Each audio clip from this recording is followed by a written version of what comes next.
right, welcome everyone to All Access Belize. I'm your host, David Kafka, and tonight we have a very special guest. He's a very good friend of mine. He's my mentor, and I can't say enough things about him and his family. We have Robert Helms with us tonight, and he has real estate in over 6 countries and 8 states, and he has invested in we call syndications. He either owned or has developed. He's a developer, over $800 million worth of real estate. And so want to welcome Robert to All Access Belize. Hey, David, thanks for having me. Hi, everybody. Happy New Year. Happy New Year, sir. It's good to see you. And I wanted to bring Robert on because Robert's gift is a couple things. One of them is the goals retreat. And so we're going to talk about that. So, but we want to take your questions tonight, really anything Belize and anything about goals, setting goals, and anything Belize. And I'll kind of go into Robert's been coming to Belize for over 16 years.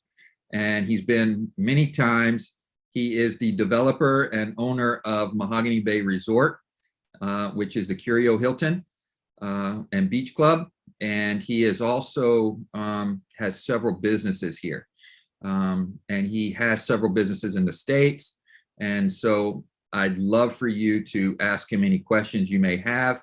And also just, a little bit of housekeeping. If you will, please throw all your questions in the question and answer box. That way, Lindsay can, remove them after we answer them and things like that. And then we don't have to monitor the chat box and all that. So I appreciate everybody coming here. So Robert, tell us a little bit about you for our listeners. And I'm coming to you from Mahogany Bay Village in my sales office. And as you know, I'm the sales manager here, also Remax broker in Placencia, Hopkins, and Corzall. And we have a syndication company as well. And that's what Robert and his co-host Russell Gray mentor me in. So Robert, tell us a little bit about you. Well, I got the real estate bug pretty early. My dad was very involved in real estate. First as an investor, he was an engineer and he worked for companies, but he would live below his means, save up money and buy houses and fourplexes and apartment buildings. And I got my introduction to that working as an on-site assistant manager of a 48-unit apartment building that my dad and my uncle owned, and didn't know much about it at all, but I knew that they needed a lot of work done. And so what happened is that my dad would give me an opportunity to come in and do things like paint and clean and move and organize, and all that stuff paid pretty well, for a high school student. And I got the bug, got excited about it. And actually my first year of college, a block away, became the on-site manager. And it launched me down a path I hadn't planned on, but I quickly kind of learned tenant landlord law. And this was in the great state of California, which has a lot of tenant landlord law. And before I knew it, I really knew a lot about it. We started teaching a class called Landlord Boot Camp, which the premise of was, hey, you bought a house as a rental, but it doesn't come with an instruction manual. So we did this one-day class on learning to be a landlord, and it became super popular. And little by little, I just kept investing in real estate, sometimes alongside my dad, sometimes separately. And I got the bug. I just got, I got sold on the idea that, like my mentor, Jim Rohn, said, kids should have 2 bikes, one to ride and one to rent, that you could have 2 houses, one to live in and one to rent out, and you didn't have to stop at 2. So I became a collector of real estate. In the early 2000s, I got involved with the syndication, meaning I passively invested with some guys that were doing awesome stuff in the state of Arizona. And it turned out really well for me. They returned better than they said they would in less time than they estimated, which was great. And I didn't have to do any of the work. And I did get involved from a learning perspective. I would attend city council meetings. I would go to their design charrettes. I would try to learn as much as I could about it, which is how I ultimately got into real estate development. But I've always had the mindset of putting your money to work instead of just your muscles to work. And that's really what real estate does for you. Early on in my real estate investing career, I discovered that the houses that were in the toughest neighborhoods sometimes had the best returns, but they took a lot of management. And over time, my personal investment philosophy changed to newer, nicer, prettier stuff, which is what led me internationally, that and diversification. And finally, 16 years ago, I ended up in Belize. Coming up next month, it'll be the 17th anniversary of my first trip to Belize. And it's a place I love dearly. But I think when it comes to real estate, there's so many ways to invest in real estate. Not everybody even is an investor. Some people just want a house to live in and a house they can vacation in. Nothing wrong with that. But if you do it right, real estate can pay handsome dividends for generations to come. Yeah, exactly. And I didn't mention it, but Robert is the host of the Real Estate Guys radio show. It's been going since 1997, and he does it with his co-host Russell Gray. Tell us a little bit about that. It's doing well over 190 countries, right? Oh, it's crazy. Two guys with two microphones. And we started on a little radio station in Northern California in the wee hours of the morning many years ago, and grew to multiple stations and ultimately to a podcast. Today, the show is still on traditional radio, has been for 25 years. But the podcast version's heard in a lot of places, and tens of millions of downloads, and it's crazy. People listen from all over the place. And the show is about all types of investment real estate, agricultural, construction, the multifamily, office, retail, and of course, residential. And we talk with guests and things every week. So it's a lot of fun, and it's a way to, have people stay connected to just kind of what's going on in the world of real estate. For most people, real estate is not their full-time endeavor. It's something they do on the side. It's something they do to protect their family with a financial fortress. And so getting plugged in and just listening to new ideas and kind of where the puck's going, it's 1 hour a week. So it's not that much to add to your busy schedule, but it's been amazing to watch the show grow and the listenership increase. And we meet people now all over the world that come to us through the Real Estate Guys radio program. Yeah, it's awesome. I encourage everybody to listen. And what the Real Estate Guys do also is they get together several times a year for different classes. And one of Robert's gifts is doing a goals retreat. And when I started hanging out and listening to the show, I realized how many people or how few people actually have goals. Do you have a statistic for that? Well, they say that less than 3% of Americans have written goals. Now, people think they have goals because they've thought of something they want, but that's not really a goal. A goal has to be specific, measurable, and have a timeline associated with it. So we get these vague ideas and aspirations about what we want to do with our life. It's like, wow, the future's coming. All right, excellent. What do I do?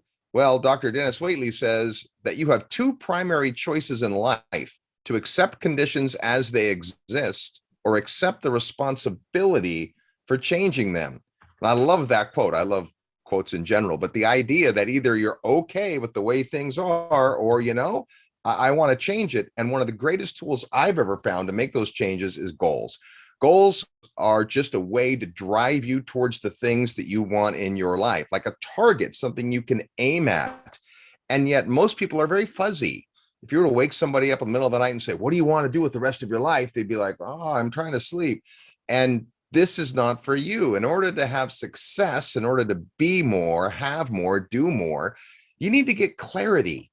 And focus and clarity are gifts. They're hard to get to in this crazy world where we're bombarded by messages and social media and Twitter. It's pretty hard to be in control of your own mind share and your own time. But that's what goals let you do, is they let you drive towards the things that you've decided are important in your life.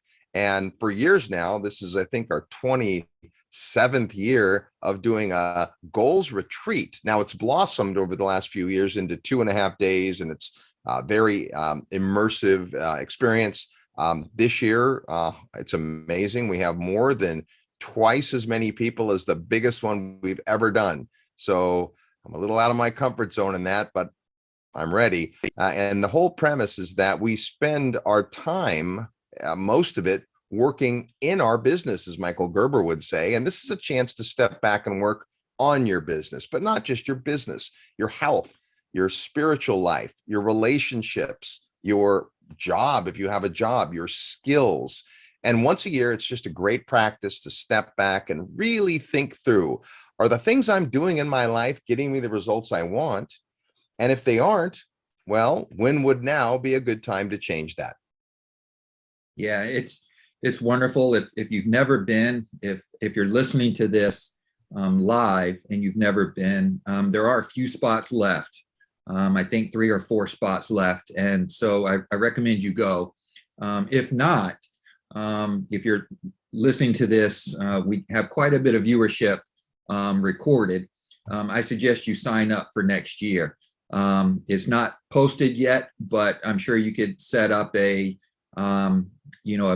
announcement where the real estate guys will send you an announcement to sign up when it is opened. But Robert does a great job at putting the atmosphere where it's the lighting, the music, putting you in the right mood, so to speak. I wouldn't call it a mood, but it's very, you can be vulnerable. There's tissues there. I had a pretty sensational realization a couple years ago when I attended, and I mean, it was life-changing for me. And it is definitely, I couldn't go last year, and I wasn't going to not go this year because I hated not going last year.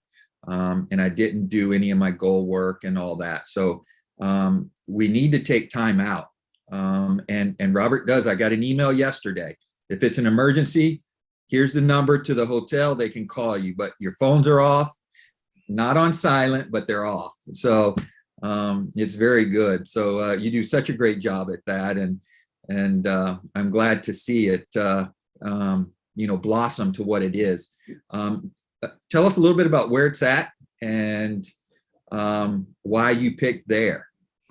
Well, we discovered early on that in order for you, and you touched on some of this, in order for you to make any meaningful work, we live our lives mostly at a pretty superficial level. Hey, how's it going? How's the weather?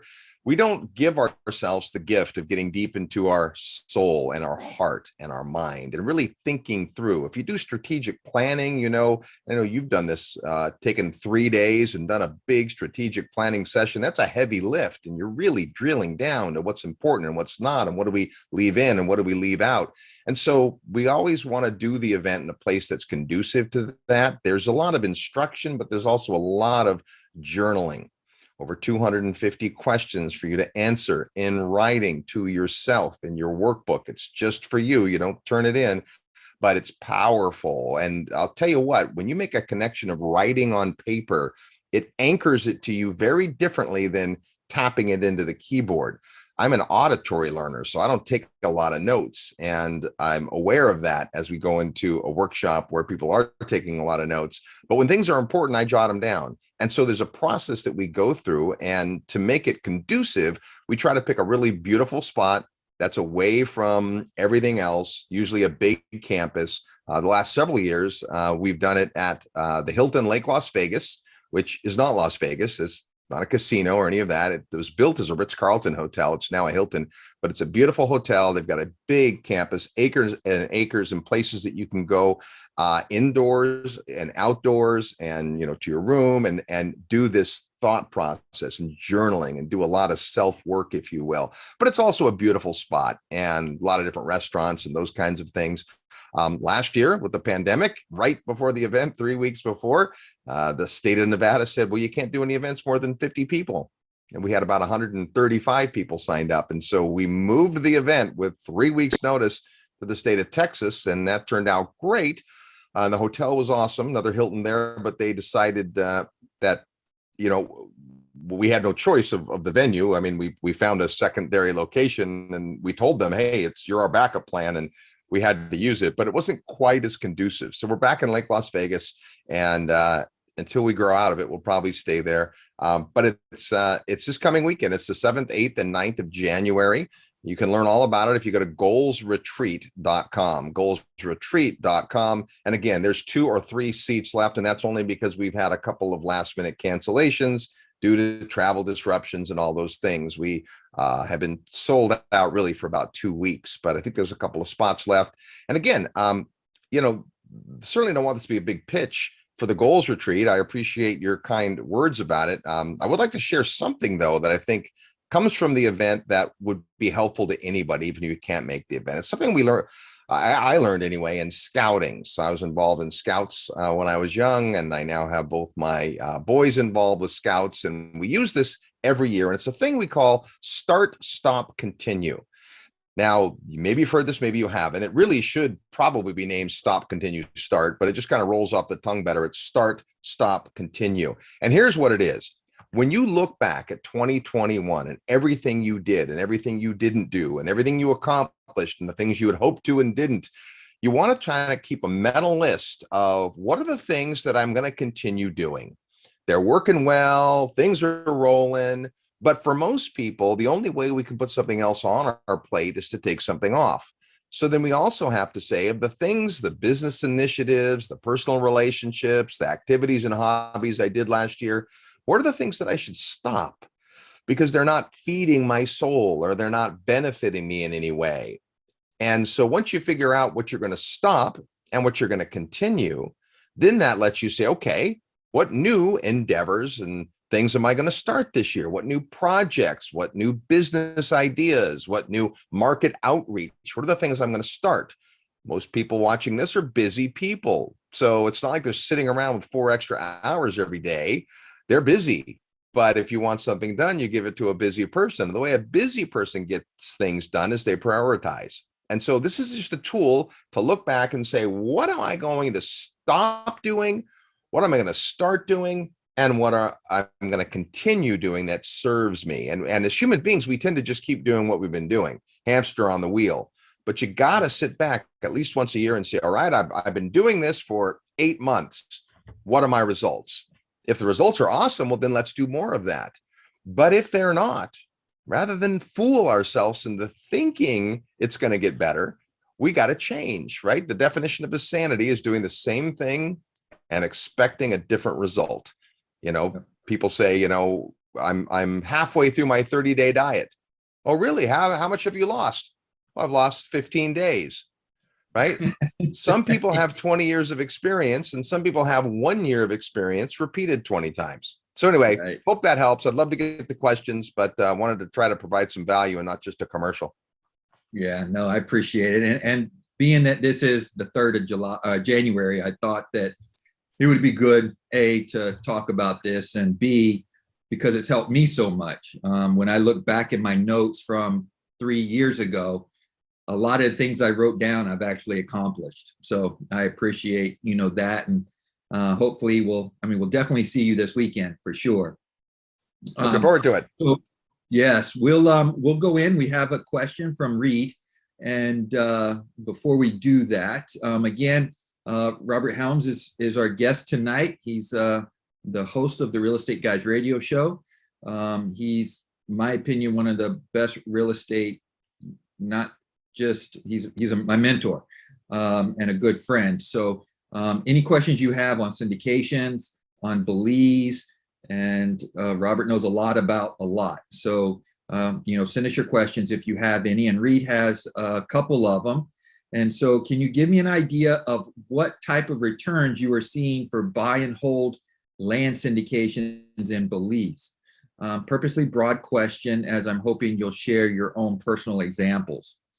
You want to hit that, and then I can put my 2 cents in? Absolutely. So we've been coming to Belize now for our 17th year. And I'll tell you, when we first started coming to Belize, we were in search of another there. We had seen what happened in Las Vegas, Nevada, one of the markets we were very heavily involved with, and it had been really good. We bought lots of houses that went up $100,000 in a year, sold some of those houses, captured a lot of that equity, moved on. But as soon as Las Vegas, Nevada went up 52.6% in median home price in 1 year, I knew something was wrong.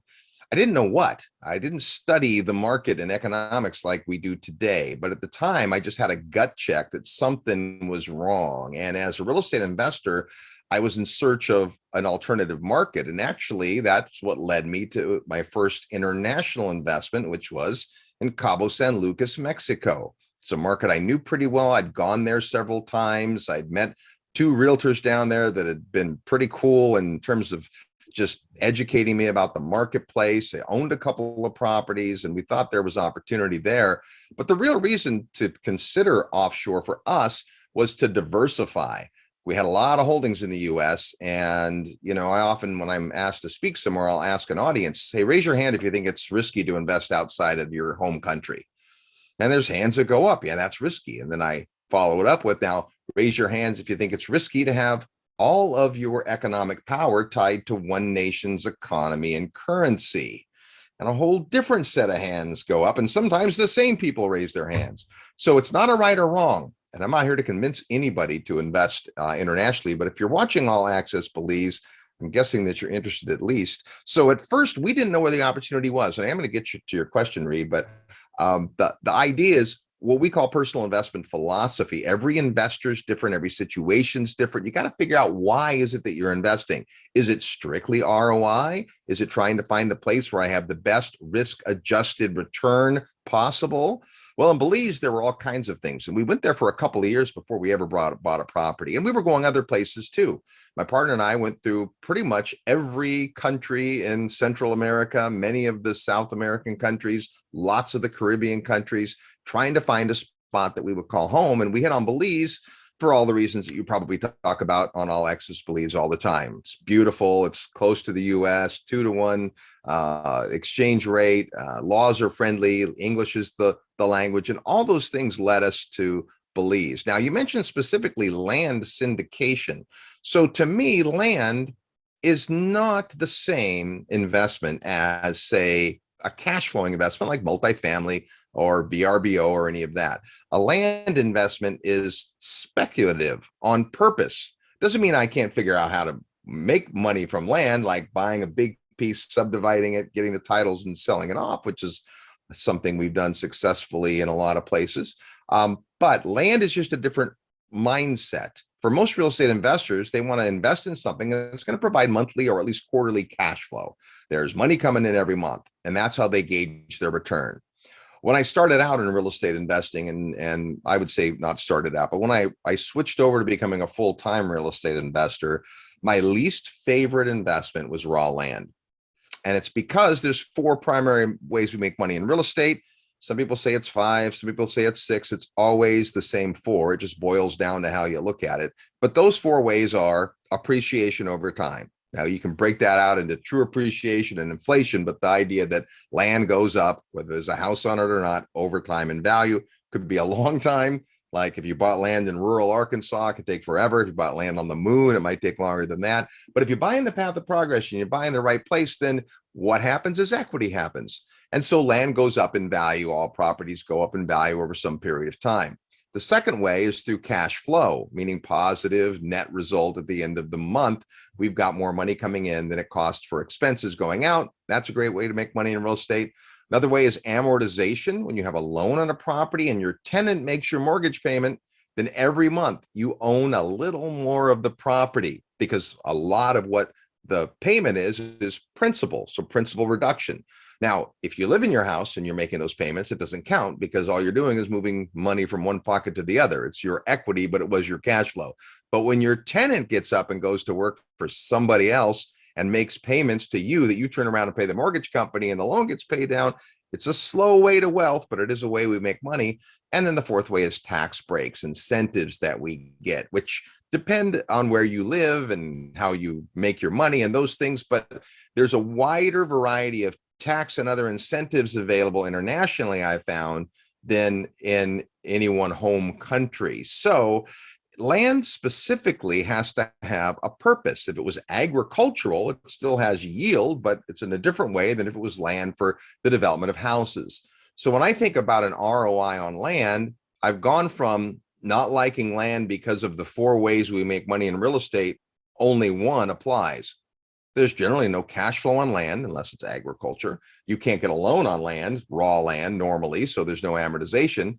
And when we get our great tax benefits in real estate, it's on the improvements, not on the land. That's the part we can't depreciate. So land in my book early on was not a good investment. Today, it's become my favorite investment, because you buy in the path of progress. You do a lot of due diligence and market analysis to figure out where the puck is going, and then you bet wisely. And you have to get around a team that understands land development. It changes everywhere drastically. Having invested in many, many countries, I will tell you, there are lots of different places and ways and thought processes when it comes to land and entitlements and titling and all those things. And it takes a while to get your mind around it. But I do think that if you do it right, you start early. And here's the premise. At some point, land is worth whatever you paid for it. And over time, as you add value to it, as you add intellectual property, as you add utilities, as you add brain power, as you add marketing, right? And then ultimately, as you add construction and labor and materials, you end up with a product that's worth a lot more. And during that time, you can get a pretty healthy ROI. It's so market and product dependent, though, it's hard to put a number on it. I don't have a threshold. I don't ever approach a deal saying, if it doesn't make X, I'm out. Instead, I look at the big picture. What could this possibly produce? How long will it take? How much will it cost? What skill sets do I not possess that I need to find? And where do I find those people? And can I find good people that have those skill sets? So it's a very complicated process. If I'm a passive investor, I'm betting on the jockey. So when we say you're passive, that means you're not doing the work, you're not finding the market, you're not getting the relationships, you're just putting up some of the capital. It's a very important part of the whole equation. But the jockey is the person riding the horse is the deal, the track is the market, right? So the track's important, the market's important, the deal, the horse is important, but the jockey's the most important, the person who is leading the orchestra, if you will, who's putting together the team. What experience do they have? How much skin do they have in the game? Have they done this kind of thing before? Who else do they have on their team? Right. So those are all the questions in my mind to ask. Yeah, very good. Very good. Yeah. So it's if you were talking about just land syndication, what I think of in Belize is where you buy a large chunk of land, subdivide it into different parcels, sell the parcels, and a pro forma I have is probably in the 8% range over, 5-8 years. But again, happy to take that offline, Reed, if you're interested. Your question number 2 is, can you give some of your main concerns that you have with investing in Belize? Yeah, most Go definitely. ahead, Robert. Yes. Well, here's the thing. There is no perfect place. There is no ultimate market. There is no, oh my gosh, this is the place to invest. So the way that I look at multiple markets is they have to counteract. So let's say my primary market is Atlanta, Georgia. I know Atlanta well. I understand industry there. I've been around. I got great property management. I got a great construction team. Things are rocking. If I'm going to expand my investment to another market, there's no reason for me to invest in another Atlanta. I want to find something that is counter-cyclical, that is counterintuitive sometimes. And so I'm looking for the reward and the risk that offsets what I already have. So Belize has some great attributes, and we've talked about that a little bit. I know you talk about it on this format, but what are some of the negatives? Okay, it's a small place. It's a small place, like a little town. Like we talk about the coconut Wi-Fi. Like within 15 minutes, everybody in the market knows whatever went on, whether it's true or not, by the way. And so because it's small, give you an example. Let's say I hire a guy. I'm here in Dallas, Texas, and I hire a guy to do a job and he's no good. Easy to fire that guy and hire another one because there are 36 guys that do what that guy does. If I didn't pick well the first time, I'm going to, lick my wounds and go find somebody else. In Belize, if there's a guy that does a job and he's not doing a good job, it's been my experience that often there's only one other guy that does that. And he's that guy's cousin. So you have to approach business completely differently. You can't come in with your American, slap them down and go to the next one mentality. You have to have a much more holistic report. So it's a small place. And that also means that people are connected. So it's a relationship business, real estate in general. You can play with the real estate investing world in the United States without being great at relationships. I don't think that's possible in Belize. I think you have to be able to foster sincere working relationships with people. And, I love the place, but it's been said that it's a sunny place for shady people. And I've probably met more con artists and crooks in Belize than I have in almost anywhere else I've invested except Mexico. Mexico's a lot worse, but Belize, there's just your fair share of characters there. So my concerns are someone who gets all excited and what I call the 3-week expert. Sometimes they come on our real estate guys discovery trips, and they've been researching the market for 3 weeks and they think they know everything. It's like, well, after 17 years, let's have a discussion. I'm not saying I know everything, but I probably know a lot more than 3-week Charlie. So it's just understanding what the reality is. So that's a concern. And also, it's the smallness of the country is, I think, an attraction, but it also means that it's not very well capitalized. The banks are small, don't count on construction financing or even takeout financing for that matter. So you've really got to make your own bed in a place like Belize. You've got to understand the moving parts. When we went to develop, for instance, we thought we'd hire a good general contractor, and we interviewed a bunch, but there was nobody that had the level of expertise or experience that we needed to get done what we had, what we came to do. So we ended up starting our own house building company there. We couldn't find another way, and it's a small place. Now, in hindsight, that's turned out to be amazing. Today, we make furniture and we ship it all over the world, and we have all kinds of fun stuff that's evolved from that. But it wasn't what we started with, right? It's like, we're going to have to control this project and self-contract if we want to get what we want out of it. And that's a hard road. So, that's a concern.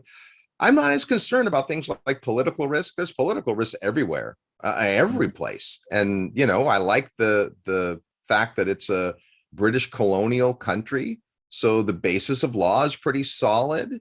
I think there's great people there, but there's also the other kinds. You just have to kiss a lot of frogs and shop wisely. And then just be patient. Your A-time hard charger personality, that doesn't work always in Belize. Sometimes it takes patience, and things happen slowly at first. Yeah, very good. Thank you. So what areas do you consider most in the path of progress for a 5 to 10 year hold in Belize? In Belize? Well, obviously, we look all the time at the tourism numbers. Now, tourism isn't everything in Belize, right? Tourism's less than 30% of the GDP of the country, but it's important. It's important in Ambergris Caye. I think Ambergris Caye is a great market, will continue to be. It's proven, it's stable.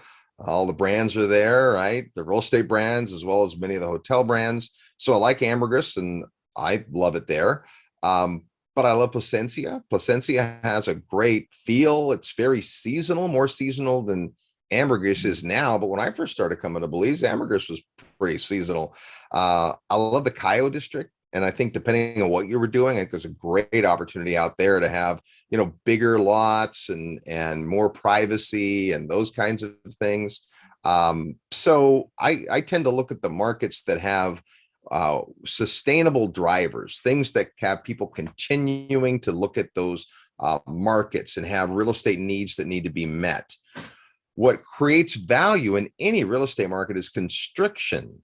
So when all a developer has to do is grab another 60 acres and build more, that doesn't create a lot of constriction. It doesn't drive values up. When there is a tight market, like an island, right? There's only so much room. That's what drives pricing up.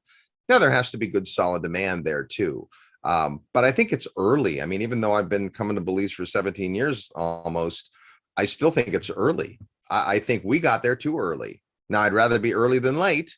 And in hindsight, it looks pretty smart to have picked that market 17 years ago. But I don't think it's run its course. I think there's a lot still to go. A lot of people are just discovering it. The pandemic, if anything, gave us a little bit of a pause button on the ultra fast movement in the market. And so for that reason, I think there's great opportunity. And I think there's good agricultural opportunity in Belize. I think there's definitely workforce housing opportunity in Belize. That's an unmet need. And I still think the right tourism product will do well. Yeah, very good. Good answer. Reed's asking his last question: what issues have you encountered with how long it takes for a land transfer process to be completed with each transaction? We're sitting at a year since our closing a piece of property in Placencia, and it's still waiting on the government to continue to complete the paperwork. So he's concerned about how long the money could be locked up in an asset solely based on bureaucracy. Yeah. So I'll tell you, we've had that same issue in several of the other countries we've been in. We get spoiled in the United States of America because we generally have good cities and counties and land jurisdictions, and stuff moves along and people are competent. Well, it's not always that way in other places. And it's a small place with a small government. Some people like big government, lots of layers of bureaucracy, lots of services and things. That comes with usually high taxation. Some people like less government and less taxation, and that's what Belize is. And because of that, it's one of the lowest tax jurisdictions on earth, one of Hoyt Barber's T8 tax havens. But that's not all good, right? When you have no tax revenue, that means you don't have a lot of services and it's hard to get stuff done. And so I think that the pain of time can work against you. We've had that happen. I will tell you, at first, it was a lot harder. Today, we have really good relationships. And when I say relationships, don't misunderstand me. I am not a big fan of going into a government agency and throwing some money under the table. Maybe we shouldn't even be talking about that. But to me, that's a no. That's not how I want to start my relationship in a new land, if you will. But these people are people, and they're good people. I love Belizeans. And if you go in and you befriend them, find out what makes them tick, see how you might alleviate the stress in their life. They got a big workflow. Why is that? Is there something you can do to help? Today, we get stuff done a lot faster. Now, we've worked through many government changes, right? So when the government changes, like it did last year, that creates a new opportunity for relationships. In other words, those relationships I spent all those years forming, those folks are out. So now I got to form new relationships, but it's one of my core competencies. And same with my partner. She's extraordinary at it. And so because of that, we can get things done quicker. It does take some time, and it's what Jim Rohn would call fascinating, right? You might say frustrating, but he chooses to use the word fascinating. I closed. It's a year later. I don't have my titles. I'm fascinated. We have one project that took us 2.5 years to get the titles. And in hindsight, there were some reasons for that. I wasn't a fan of wanting to hear them. I was just, typical American mentality, wanted to yell at people to get the job done. But that wasn't the case. There were several things that had to be worked out of our hands, but we found a way to help. And sure enough, we did, and it moved faster. So it's a concern. But David, as you know, it doesn't mean that you're not protected just because your title hasn't transferred yet. It's even possible to sell something where you haven't gotten the title yet, but you're more the expert on that than I am. Yeah, for sure. And it's just, honestly, right now, it's even taking a little bit longer because it's so busy. I mean, we're seeing a market, just like many markets in the US, which is exploding. Many markets here are exploding as well, and the country is exploding. And so it's taking even longer than a year. But Reed, you bought with us, so I can definitely look into it with the legal team and get you an answer on that as well. So appreciate that. It's 7:40. So Lindsay, she is our behind the scenes helping us with the questions and all that. So we thank you for that. She's going to throw up a couple polls up, and then the winner of the poll will get one of my favorite books, which is Robert Kiyosaki's Rich Dad, Poor Dad. So answer the poll, and then the team will, and if you have this book, we'll let you pick a couple other different types of books as well. And so we definitely, one's on goals and one's on staying at a branded hotel. So just wanted some feedback on that. So Steve, while you're doing that, Steve asked is, can you 1031 a rental property in the US to a property in Belize? And okay, Steve, good question. No. Yeah. Yeah, the short answer is no, you can't. You can 1031 into Belize, Yeah. but not from the US. So the like kind exchange, again, not a tax professional check with yours, but a like kind exchange to a US citizen is foreign property. I could 1031 my land in Colombia into a condo in Belize. As far as the US government is concerned, that's a like for like transaction. That's a 1031. But if I'm trying to get money out of a US asset into an international asset, that's a hard no. Correct. Yep. So thanks for that, Steve. Lorraine, what do you think of tourism real estate in Belize? Do you see some particular areas? So we kind of touched on that. Well, we If you did. want to touch I on have a point there I think might be helpful. We did touch on areas, so geography, but there's another thing that I think I've noticed in Belize, and that is there is a whole bunch of stuff in the middle. Like the last thing we need is another $150 a night place. There's just so much. Some of the we'll call them demographics are just over catered to, overbuilt. So I think if you find the right tourism product, like for example, vacation rentals, which you might find on Home Away or Verbo or one of those places, don't seem to do very well in Belize, at least not as well as they do in other places. I've been mystified by this for years. I check those sites and I look at the inventory, and most of the owners will make their calendar public. And if you go look at that, you'll see that there's pretty low occupancy on a lot of those units. Now, there are a few superstars that do a good job of getting rented, but they don't sit back and let the market rent. So to me, here's the most important thing you're going to learn on this call tonight. If you're going to buy in a place like Belize and you're going to be in the tourism market, you have to have a great answer to this question. Who specifically is going to be responsible for renting your unit every night? Who specifically? If your plan is to build it and they will come, that's not going to work. It takes extraordinary effort to get your unfair share of tourism. So I think I'm bullish on tourism in Belize.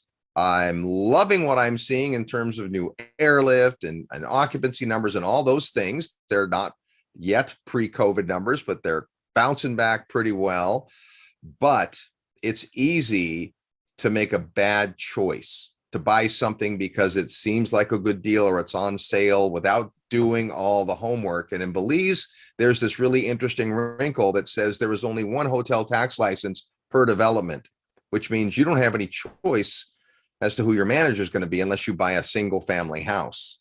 So if you buy in a condo or a development or resort, then you're going to be beholden to the management company, which could be awesome because many of them are really good at what they do.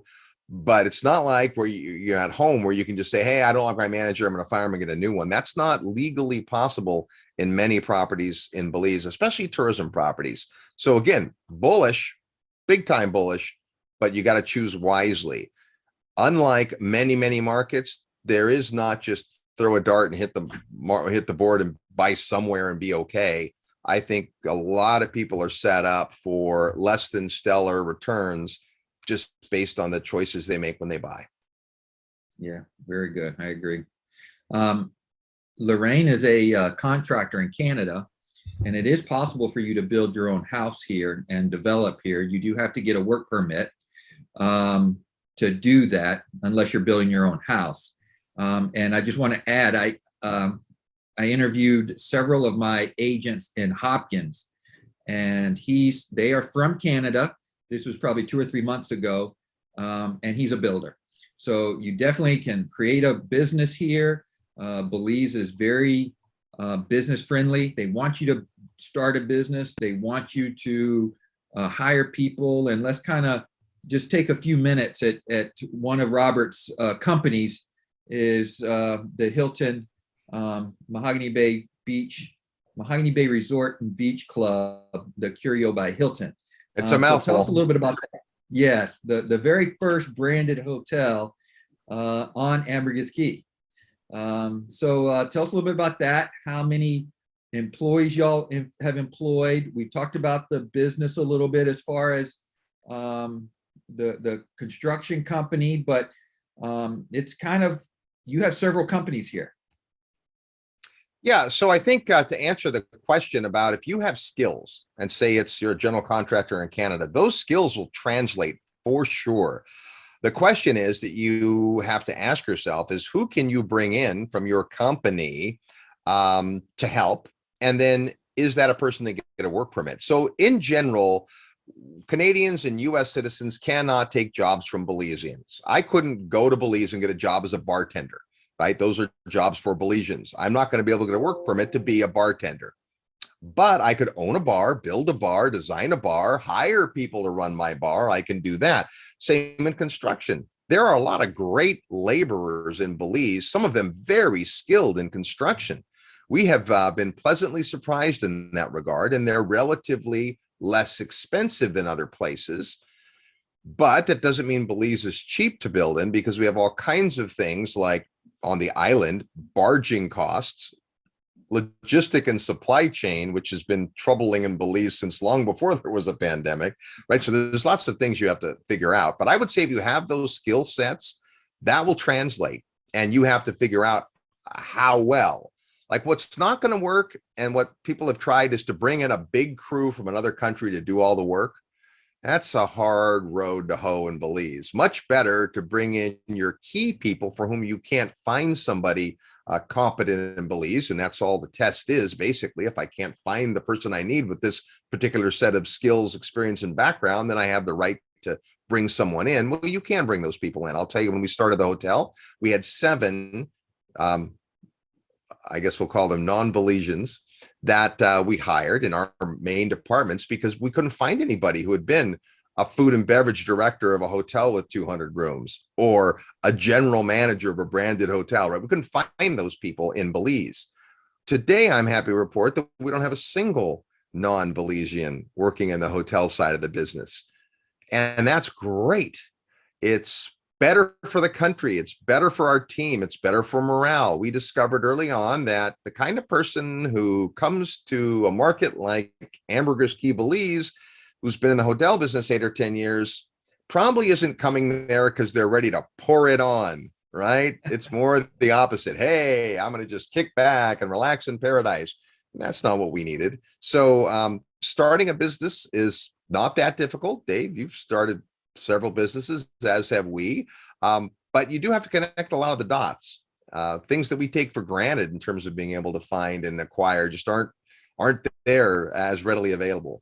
But I'm a big believer that we need more businesses to serve people, right? We've started all kinds of businesses there, not because we're serial entrepreneurs as much as because there was a need that wasn't being filled. And it's like, well, you either find somebody. I'd rather find a champion, frankly. I'd rather have somebody else come in. We've got an awesome sushi restaurant on our property that's run by a great Japanese sushi chef, master chef.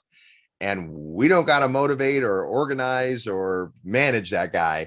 He's just a tenant to us, but a great tenant. And it's a great restaurant. It's an awesome experience. So I love when somebody else takes the ball and says, I'm going to go do it.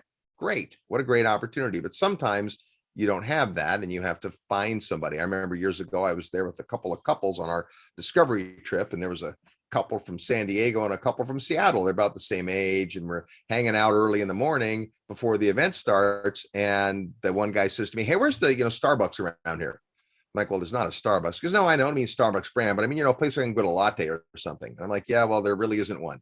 And back then there wasn't. Today on the island, there's a dozen places, but there wasn't back then. And he couldn't believe it. And he was so frustrated. And I'm like, that's opportunity. You have to train yourself to, instead of being frustrated, ask yourself, wow, maybe there's an opportunity here. And there is. Almost anything you can think of that's missing from Belize as a business would probably work if you do. So I think if you have skill set, it can definitely translate. You just have to learn how to work within the system instead of trying to work against it. Yeah, very good. Very good. So Reed wants to say thank you. Steve says thank you. It's not the answer he wanted, but anyways, it is what it is, right? So Lorraine's asking, since you do have a branded hotel resort, what's your advice on building an Airbnb high luxury condo rental at Secret Beach, about 300 meters from the beach? All right. So if you've not been to Ambergris Caye, you may not know Secret Beach. Secret Beach is a really cool, fun place to hang out. It evolved almost naturally. It's a longer story than we have time to tell here, but today, if you were to go there, it resembles nothing like it did when I first started going to Secret Beach, where there was just a guy with a cooler selling bottles of water and a bunch of families swimming. Today, it's, restaurants and bars and fun, and there's houses being built and all that. again, I'll go back to the most important thing you're going to learn tonight, which is who specifically is going to be responsible for renting out your unit every single night.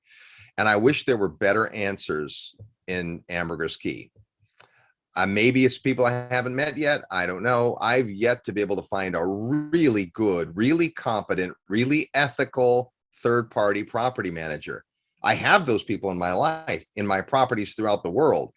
I just haven't been able to find one in Belize, and I've been looking. So, not to discourage anybody in any way, I think a higher end unit is going to rent better. My experience is Belize is not a spring break destination. It's not inexpensive. I can fly from Dallas to Cancun for $250 sometimes. Belize is always $600, $700, $800 round trip. It just isn't a cheap place. A hotel that we would consider a 2-star motel in the States can rent for $200 or $300 a night in Belize. And so there's, again, a lot in the middle. I would either go on the budget side, because I think there's opportunity there, or on the higher end, attracting a higher clientele. But you got to have the question answered, who's going to rent it? We did not start looking for a brand. I did go out and interview brands, went to conferences, got on phone calls, worked with the third-party company to help us get into conversations with brands. And we came to the conclusion many years ago that a brand wasn't going to make a good financial analysis, right? It costs you something to be a brand. It takes a lot to become a brand, and then you get something in return. And our decision was, in this little boutique market, probably not worth it. Many years later, the Hilton Corporation came and specifically sought us out. And in my first meeting with them, I told Mario from Hilton, no, we're not interested. And within about 30 minutes, he had me talked into it. And my partner was the next week at their main headquarters, and they talked her into it, and off we went. And it's been great, right? We get a ton of rentals through that channel. And that's probably true for most of the brands. Not saying you have to be branded, you don't. But if you're not, you have to have a great answer for the question, who specifically is responsible for renting your unit every night? Travelocity is not an answer. Expedia is not an answer. You got to have a good answer. Right, exactly. So yeah, that's very good. And at Secret Beach is still, I guess on a high-end luxury place, you're going to have the RO plants and you're going to have to figure out the electricity portion because it's not there yet. So there'll definitely be some. And it's hard to get to, right? I mean, a cab from the airport to Secret Beach is $75. I mean, it's not easy to get to. The road is kind of a road, but calling that a road gives a bad name to other roads. It's a ways out there. It's still early. There's no utilities, which is not an easy road to hoe. Don't think that just because there are telephone poles on the road that anything's coming, right? That's a big assumption if you were to make that assumption. Yeah. I love going up and hanging out at Secret Beach. For me, I think there's better opportunities. Yeah. I think there is an opportunity one day, but I think it is a little early. So very good. So yeah, she is going to come and manage it herself, which would be good. So that was great. So we thank you. If you're willing to come manage it yourself, there could be an awesome opportunity. Again, talking about if you have skills that translate, I think there's an awesome opportunity for third-party management. We could probably handle a half a dozen great independent third-party managers that know what they're doing and still have demand. Right. So I would be supportive of that for sure. Right, for sure. So tell us a little bit. I wanted you to tell like a story in the last 5 minutes of the floor people and the painters. So those are good, kind of shows again the opportunity here and how all you need is to give them a little boost, so to speak.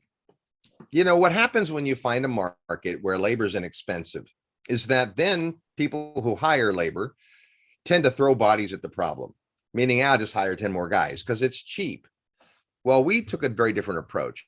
And the first group of people we hired, about 20 guys, we offered to do a book study on that book you showed a little while ago, Rich Dad, Poor Dad.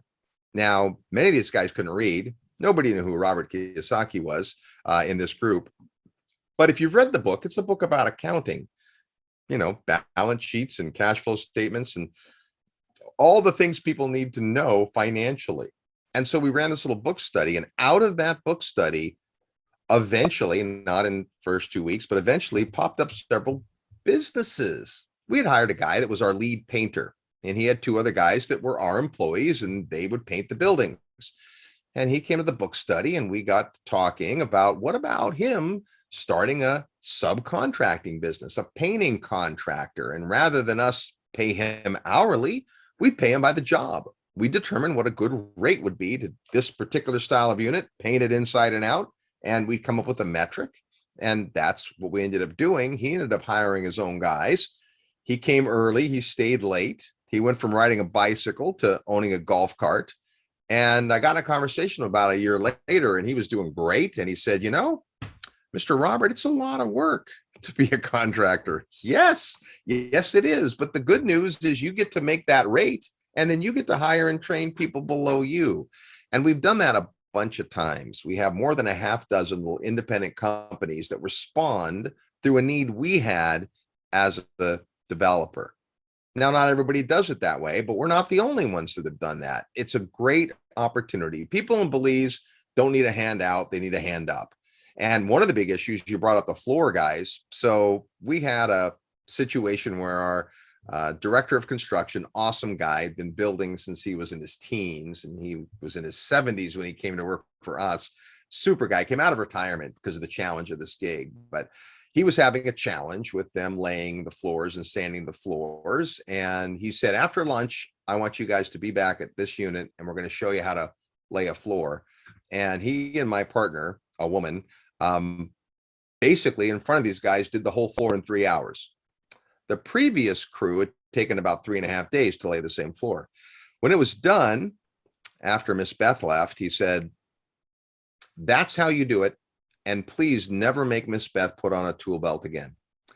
And the next job, once you lay the floor, is to go through and sand the floor. And that takes a lot with hard woods, and it takes a big piece of equipment.